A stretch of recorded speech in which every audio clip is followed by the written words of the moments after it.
ಅಸ್ಸಲಾಮು ಅಲೈಕುಂ ವರಹಮತುಲ್ಲಾಹಿ ವಬರಕಾತು. ಪ್ರೀತಿಯ ಸಹೋದರರೇ ಮತ್ತು ಸಹೋದರಿಯರೇ, ನಾನು ಈಗ ಹೇಳಲಿರುವುದು ಪವಿತ್ರ ಸೂರತ್ ಯಾಸೀನ್ನ ಕುರಿತಾಗಿದೆ. ಯಾಸೀನ್ ಸೂರ ನಮಗೆಲ್ಲರಿಗೂ ಪರಿಚಿತವಾದದ್ದು. ಪ್ರತಿದಿನ ಅನೇಕರು ಓದುವ ಈ ಮಹಾಸೂರತ್ ಅಲ್ಲಾಹನ ಅನುಗ್ರಹದಿಂದ ಜೀವನದಲ್ಲಿ ಅನೇಕ ಸಂಕಷ್ಟಗಳಿಗೆ ಪರಿಹಾರವಾಗುವ ಮಹತ್ವವನ್ನು ಹೊಂದಿರುವ ಒಂದು ಸೂರತ್ತಾಗಿದೆ ಯಾಸೀನ್ ಸೂರತ್.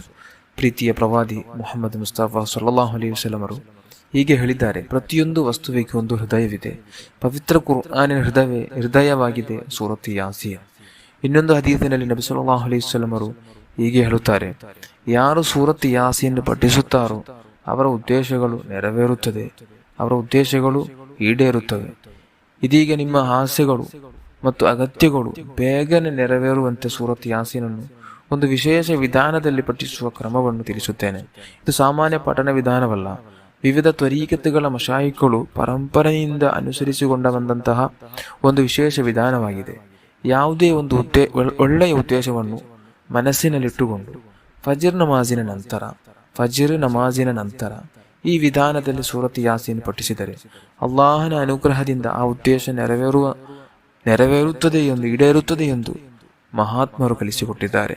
ಮಹಾನರಾದ ಸಯ್ಯದ್ ಮುಹಮ್ಮದ್ ಅಕ್ಕುನ್ ನಾಜಿಲಿ ರಲಿಯಲ್ಲಾಹು ಅನ್ಹು ಅವರು ಹೇಳುತ್ತಾರೆ, ಮೊದಲು ಯಾಸೀನ್ ಎಂಬ ಪದವನ್ನು 7 ಬಾರಿ ಪುನರಾವರ್ತಿಸಬೇಕು. ಅಂದರೆ ಯಾಸೀನ್ ಯಾಸೀನ್ ಯಾಸೀನ್ ಹೀಗೆ 7 ಬಾರಿ ಹೇಳಿ ನಂತರ ಸೂರಾದ ಉಳಿದ ಭಾಗವನ್ನು ಪಠಿಸಿ. ಆಮೇಲೆ 38ನೇ ಆಯತಾದ ذَلِكَ تَقْدِيرُ الْعَزِيزِ الْعَلِيمِ ಈ ಆಯತ ಬಂದಾಗ ಅದನ್ನು 14 ಬಾರಿ ಪುನರಾವರ್ತಿಸಿ ನಂತರ ಉಳಿದ ಭಾಗವನ್ನು ಮುಂದುವರಿಸಿ. ನಂತರ 58ನೇ ಆಯತಾದ ಸಲಾಮುನ್ ಕೌಲಂ ಮಿರ್ ರಬ್ಬಿರ್ ರಹೀಮ್ ಈ ಆಯತ ಬಂದಾಗ ಅದನ್ನು 16 ಬಾರಿ ಪುನರಾವರ್ತಿಸಿ ನಂತರ ಉಳಿದ ಭಾಗವನ್ನು ಪಠಿಸಿ.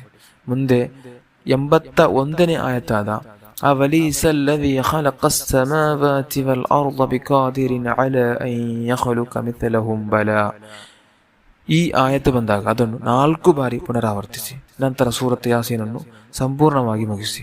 ಈ ವಿಧಾನದಲ್ಲಿ 4 ಬಾರಿ ಅಥವಾ 7 ಬಾರಿ ಫಜ್ರ್ ನಮಾಜಿನ ನಂತರ ಸೂರತ್ ಯಾಸೀನ್ ಪಠಿಸಿದರೆ ಅಲ್ಲಾಹನ ಇಚ್ಛೆಯಿಂದ ನಿಮ್ಮ ಉದ್ದೇಶ ನೆರವೇರುತ್ತದೆ, ಉತ್ತರ ದೊರೆಯುತ್ತದೆ ಖಂಡಿತ. ಈ ವಿಧಾನವನ್ನು ಮಹಾನರಾದ ಸಯ್ಯದ್ ಮುಹಮ್ಮದ್ ಅಕ್ಕುನ್ ನಾಜಿಲಿ ರಲಿಯಲ್ಲಾಹು ಅನ್ಹು ಅವರು ತಮ್ಮ ಖಜೀನತುಲ್ ಅಸ್ರಾರ್ ಎಂಬ ಗ್ರಂಥದಲ್ಲಿ ಉಲ್ಲೇಖಿಸಿದ್ದಾರೆ. ಆದ್ದರಿಂದ ಪ್ರತಿಯೊಬ್ಬರೂ ಒಂದು ಸತ್ಕಾರ್ಯ, ಒಳ್ಳೆಯ ವಿಷಯ ಅಥವಾ ಒಳ್ಳೆಯ ಉದ್ದೇಶವನ್ನು ಮನಸ್ಸಿನಲ್ಲಿ ಇಟ್ಟುಕೊಂಡು ಮೇಲ್ಕಂಡ ವಿಧಾನದಲ್ಲಿ ಸೂರತ್ ಯಾಸೀನ್ ಪಠಿಸಿ ಅಲ್ಲಾಹನ ಅನುಗ್ರಹದಿಂದ ಫಲ ದೊರೆಯುತ್ತದೆ. ಇದು ವಿವಿಧ ತ್ವರೀಕೃತಗಳ ಮಶಾಯಿಖ್ಗಳು ತಿಳಿಸಿಕೊಟ್ಟ ಒಂದು ಅಮಲಾಗಿದೆ. ಎಲ್ಲರೂ ಅನುಸರಿಸಿ ನೋಡಿ. ಅಲ್ಲಾಹು ಸುಬ್ಹಾನಹು ವ ತಆಲಾ ನಮಗೆ ತೌಫೀಕ್ ನೀಡಲಿ. ಆಮೀನ್ ಯಾ ರಬ್ಬಲ್ ಆಲಮೀನ್.